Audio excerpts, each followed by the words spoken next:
President Trump said he had no plans to fire Rosenstein after talking with him yesterday for about 45 minutes aboard Air Force One. The president telling reporters this afternoon that he will intently monitor his deposition, that is Rosenstein's deposition, Thursday before the House Judiciary Committee. Well, I guess he's going before Congress. We had a very good talk yesterday, and he's going before Congress. We'll see how it all works out. In the meantime, as you know, Senator Richard Burr came out just recently and said there was no collusion. He saw no collusion. This is after, what, a year and a half? And Devin Nunes, as you know, very smart people, he came out, there's no collusion. There is no collusion. So that's all I care about. Joining me now, one of the reporters leading the coverage of this important story, investigative reporter, Fox Business contributor Sara Carter joining us. Sara, good to have you with us. This is great to be with you, Lou. It's great to have you. It is an extraordinary development that the former FBI general counsel, relating the statements of these FBI officials who met with apparently Rosenstein and he has quite a different impression of what transpired. Your thoughts? Absolutely. I think it's highly significant, Lou, that it's James Baker. You know, after the New York Times story published and, the accusations came out and the information about this meeting between Deputy Attorney General Rod Rosenstein and Andy McCabe, as well as Lisa Page, the DOJ tried to push it off, saying, look, he was just joking around. And then they said, no, wait a minute. You know, he acted out. He was upset. He didn't mean it. It was just a statement that he made.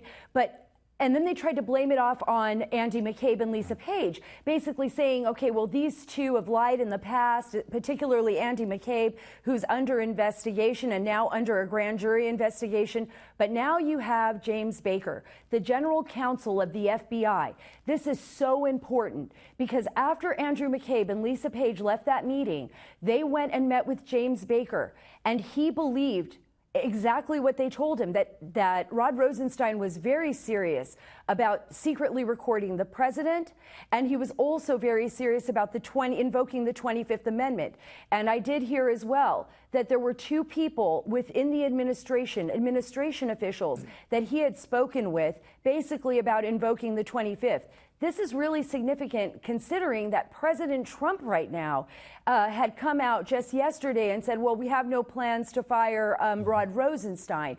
Will things change after this story? What are they doing and where is the investigation going? Because right now we know that Inspector General Michael Horowitz is looking into allegations and charges such as these, investigating the FBI's handling of the Russia probe. And we also know that John Huber, who's the prosecutor, is also looking into a number of allegations made by Andy McCabe and others. So this is really taking a big turn. It's as if, Sara, in part, we're looking at two specters, two phantoms in all of this. When you mentioned John Huber and Michael Horowitz, the Inspector General, we have been expecting some result from their investigation, but true to form at the Justice Department that has arisen particularly from the Obama years, a highly politicized Justice Department, the Justice Department has become the place where truth goes to die. And die it does. Whether it is the Benghazi investigation, whether it is Michael Horowitz's investigation, even though he's produced an initial report of considerable both interest and importance, so much needs to be done. John Huber, I mean, I can't even imagine what he's about. Can you?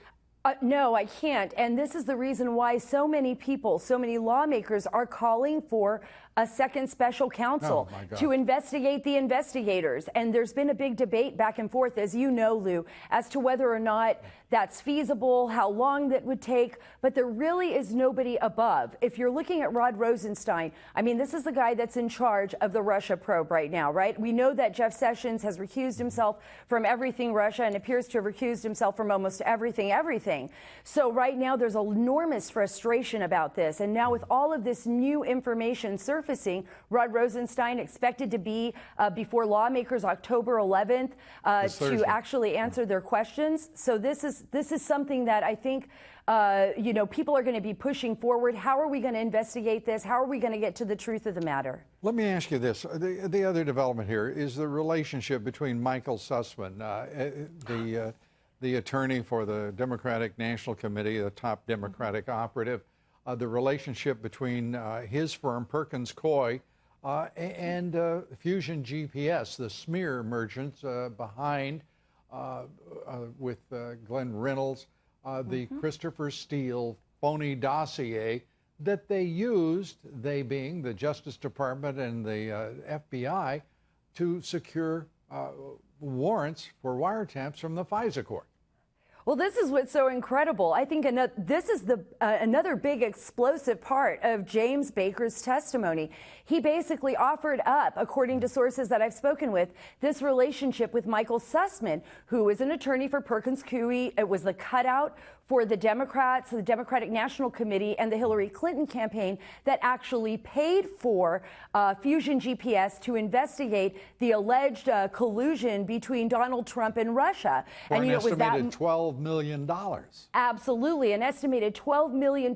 And what we know is that Michael Sussman delivered a hard drive and hard copy documents based on the Russia hacking investigation to James Baker. So he basically delivered documents, possible offshoot of the dossier, to James Baker. James Baker then takes that information and delivers it to the head of the counterintelligence division, none other than Peter Strzok, working in that division, and Bill Priestip, who was head of that division at the time.